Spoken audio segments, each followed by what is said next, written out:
Assalamualaikum warahmatullahi wabarakatuh. Alhamdulillah. Alhamdulillahirabbil alamin wassalatu wassalamu asrofil anbiya'i wal mursalin wa ala alihi washabbihi ajmain amma ba'du. Puji syukur senantiasa kita panjatkan kehadirat Allah Subhanahu wa taala yang pada kesempatan pagi hari ini Allah masih memberikan kesempatan kepada kita untuk bertemu kembali ya dalam keadaan daring. Tentunya meskipun kita belajar jarak jauh, kita harus tetap bersyukur kepada Allah. Allah masih memberikan kepada kita kenikmatan yang berupa kesehatan, kenikmatan yang berupa waktu luang, dan kenikmatan-kenikmatan lainnya. Yang selanjutnya, salawat serta salam semoga selalu tercurah kepada junjungan kita Nabi Agung Muhammad Sallallahu Alaihi Wasallam beserta para keluarganya, para sahabat-sahabatnya, dan mudah-mudahan kita termasuk umat beliau yang nanti akan mendapatkan surga Allah Ta'ala. Baik anak-anakku kelas 10 yang insya Allah dirahmati Allah Subhanahu Wa Ta'ala, pada kesempatan yang lalu kita sudah membicarakan tentang isi dan struktur anekdot. Struktur anekdot ada 5 ya, bagian-bagian ada bagian-bagian dari sebuah anekdot ada 5, mulai dari abstraksi, kemudian orientasi, kemudian krisis atau komplikasi, kemudian reaksi, dan yang terakhir ada koda. Silahkan nanti kalian pelajari kembali materi yang sudah Pak Eko sampaikan beberapa pertemuan yang lalu. Kemudian pada kesempatan ini kita akan membicarakan tentang kaidah kebahasaan dari sebuah anekdot. Ciri-ciri kebahasaan anekdot. Seperti halnya kita membicarakan teks-teks yang lainnya, mulai dari laporan hasil observasi, kemudian teks eksposisi, kemudian yang ketiga ada apa anak-anak? Ya, Pak Eko lupa ini ya. Setiap kita membicarakan tentang sebuah teks, di situ pula pasti kita akan juga membicarakan tentang kaidah kebahasaan atau ciri-ciri kebahasaan yang ada di dalam sebuah teks tersebut ya. Seperti juga sama halnya dengan anekdot ini juga ada kaidah kebahasaannya. Seperti halnya teks lainnya, anekdot memiliki kaidah-kaidah kebahasaan tersendiri. Namun sebagai teks bergenre, genre itu apa? Jenis ya. Namun sebagai teks bergenre atau berjenis cerita, teks tersebut memiliki kesamaan dengan teks sejenisnya ya.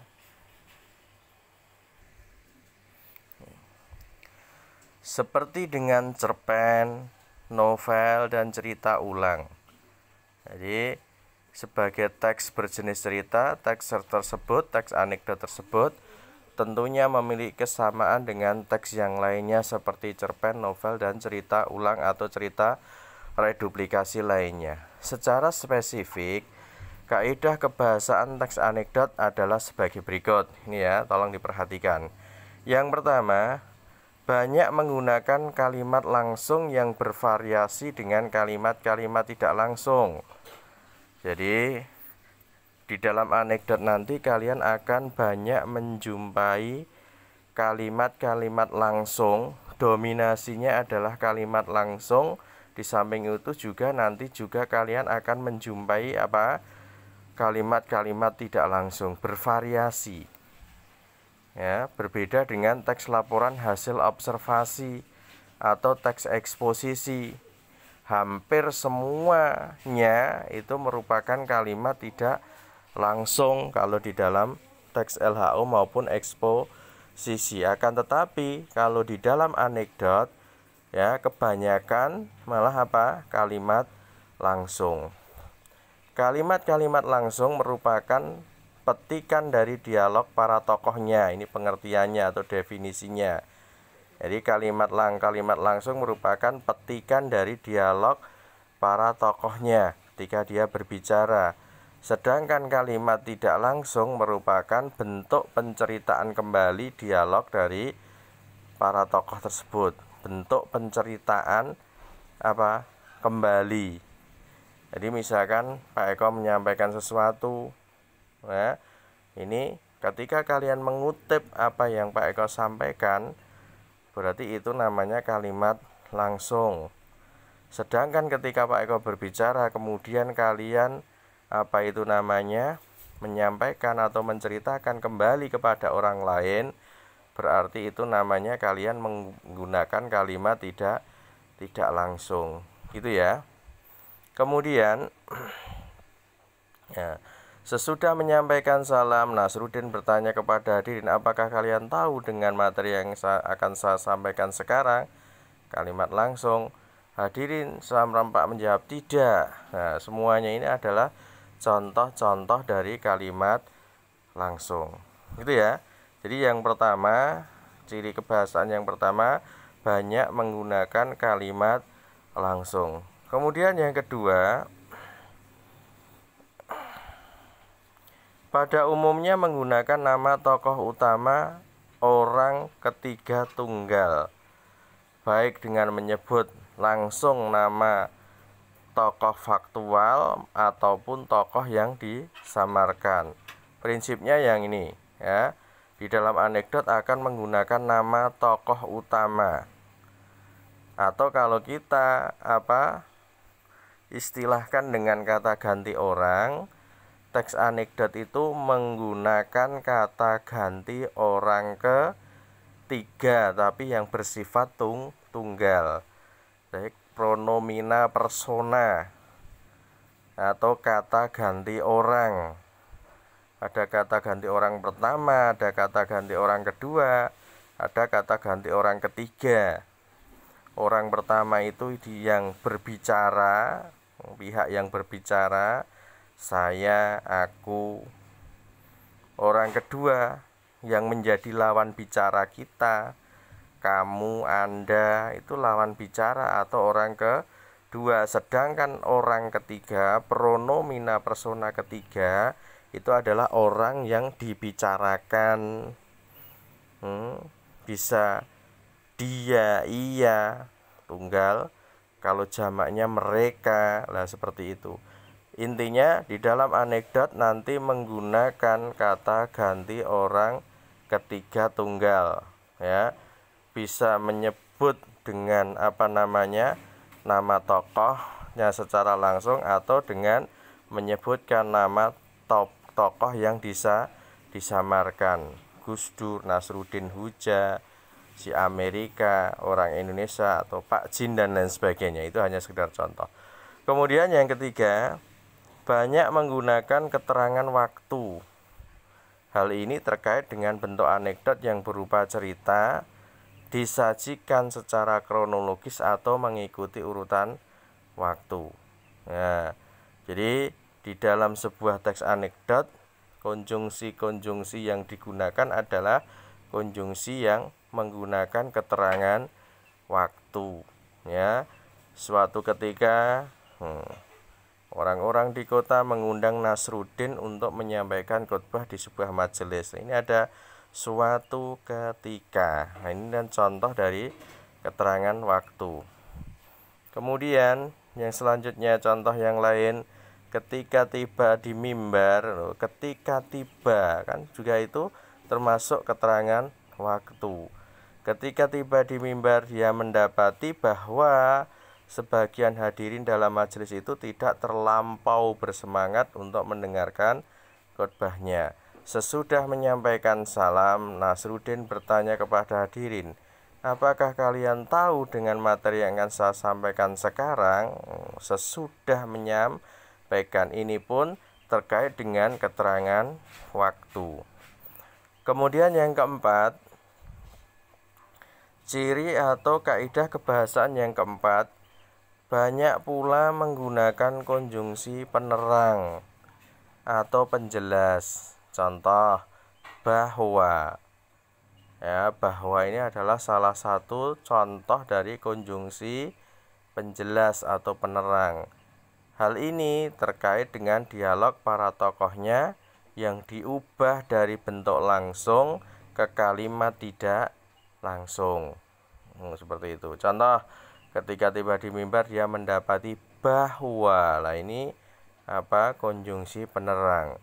Gus Dur bercerita bahwa akan tetapi hakim yang mengadili adalah teman baik si penampar, maka hakim memutuskan bahwa hukumannya berupa tamparan lagi. Jadi ada banyak, kalian nanti akan banyak menjumpai kata bahwa ini ya, sebagai konjungsi penerang. Kemudian yang kelima, banyak menggunakan kata kerja material. Ini sudah tidak asing lagi bagi kalian tentang kata kerja yang jenis ini ya. Banyak menggunakan kata kerja material. Kata kerja yang menunjukkan suatu aktivitas, yang mana aktivitas itu adalah aktivitas-aktivitas yang bisa diindrai. Ya, aktivitas-aktivitas yang bisa diindrai. Lawannya apa anak-anak? Yaitu kata kerja mental atau mental verb. Hal ini terkait dengan tindakan tokohnya dan alur yang membentuk rangkaian peristiwa ataupun kegiatan. Contoh, Alkisah, seseorang yang dianggap sudah mati diusung material kan oleh teman-temannya ke kuburan. Ketika peti sudah hampir dimasukkan, kita pasti tahu, oh di sana ada orang yang memasukkan peti. Oh, peti itu dimasukkan. Kata kerja dimasukkan ini bisa kita indrai ya. Ketika peti sudah hampir dimasukkan ke liang lahat, orang itu tiba-tiba hidup kembali dan mulai memukul tutup peti. Nah, kemudian contoh yang lain, kali ini dia mengundang Presiden Amerika Serikat dan Prancis terbang bersama Gus Dur untuk berkeliling dunia. Nah, berkeliling ini juga termasuk kata kerja material. Kemudian yang keenam, banyak menggunakan kata kerja mental.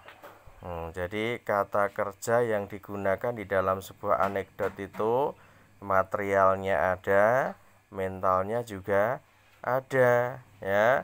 Yakni kata-kata yang menyatakan sesuatu yang hanya ada di dalam pikiran, yang dipikirkan atau dirasakan seorang tokoh. Aktivitas fisik dari kata kerja mental itu tidak ada yang tahu ya, orang lain tidak mengetahuinya. Apakah kalian tahu dengan materi yang akan saya sampaikan sekarang? Tahu ini kan aktivitas pikiran. Orang-orang merasa tidak enak hati. Tidak enak hati juga apa? Merasa tidak enak hati adalah juga mental. Kali ini orang-orang benar dibuat bingung pun itu juga aktivitas pikiran.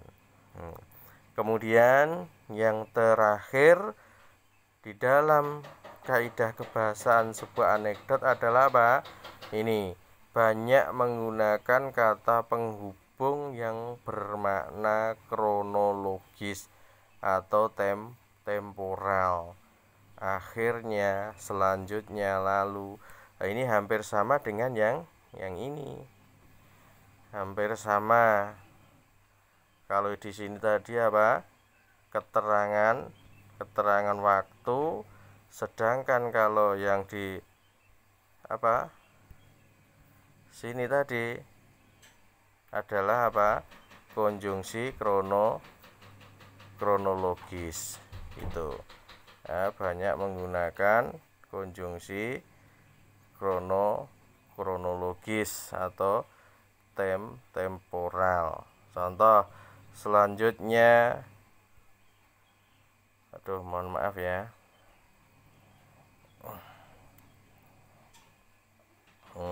Selanjutnya ia berjalan turun dari mimbar dan meninggalkan majelis tanpa memberikan khotbah apapun. Nah, di situ ada kata selanjutnya.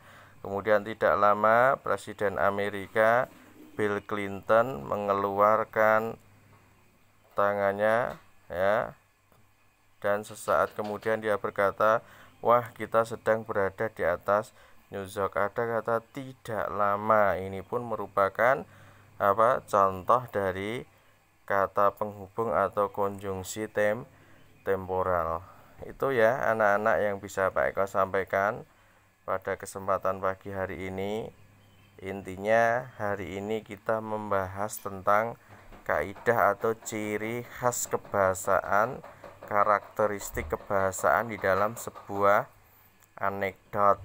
Ada kalimat langsung dan kalimat tidak langsung, kemudian menggunakan kata ganti atau pronomina persona ketiga tunggal, kemudian banyak menggunakan keterangan waktu, ya, kemudian banyak menggunakan konjungsi penerang, kemudian banyak menggunakan kata kerja material dan mental, dan yang terakhir yang hampir sama dengan yang nomor 3 adalah banyak menggunakan kata penghubung yang bermakna kronologis, ya. Itu yang bisa Pak Eko sampaikan.